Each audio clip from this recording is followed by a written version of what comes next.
کاریگەری ڤایرۆسی کۆڕۆنا لەسەر کەمبوونەوەی داهاتی ناوخۆیی و هاتنە خوارەوەی بەهای نەوت بە شێوەیەکی گشتی لە ئاستی جیهان هەمومان تێیدا کاریگەریمان لەسەر هەبووە و هەرێمی کوردستانیش وەکو بەشێک لە عێراق لە ئەنجامی ئەو بارودۆخە ناهەموارەی کە سیاسی و ئابووری لە عێراق هەیە کاریگەری لەسەر ئێمەش هەبووە و لەگەڵ تەندروستی گشتی بووین و سوپاس بۆ خوا و بۆ هاوکاری هەموو لایەک دەرەنجامی زۆر باشی هەبوو بەڵام بە تەئکید لێکەوتەی ئابووری زۆر خراپی هەبوو و پێش هەموو لایەنێک کە زەرەرمەندی سەرەکی لەو بڕیار و لەو پرۆسەیە حکوومەتی هەرێمی کوردستان زەرەرمەندی سەرەکیە بەڵام ئێمە خۆمان بە نوێنەری خەڵک دەزانین خۆمان بە خزمەتکاری خەڵک دەزانین ئەگەر زەرەرێکی مادی بە حکوومەت بکەوێتن زۆر لەوە ئاسانترە هەتا وەکو زەرەرێکی تەندروستی یاخود گیان لە دەستانێکی بە کۆمەڵ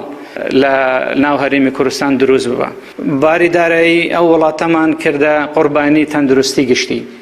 دام و دەستگاکانی حکوومەتمان لە داوامکردن ڕاگرت. خوێندن، مزگەوتەکان، زانکۆکان، سنوورەکان، هاتوچۆ هەموو ئەو بڕیارانەی کە دران بۆ پاراستن و سەلامەتی خەڵک بوو.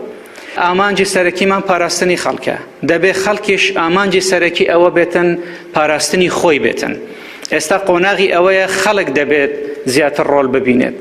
دامەزراوەکان هاوکار دەبن بۆ خەڵک. بەڵام ناکرێتن سێکتەرێکی ژیان بکەیەوە چەندین سێکتەری تر دابخەی.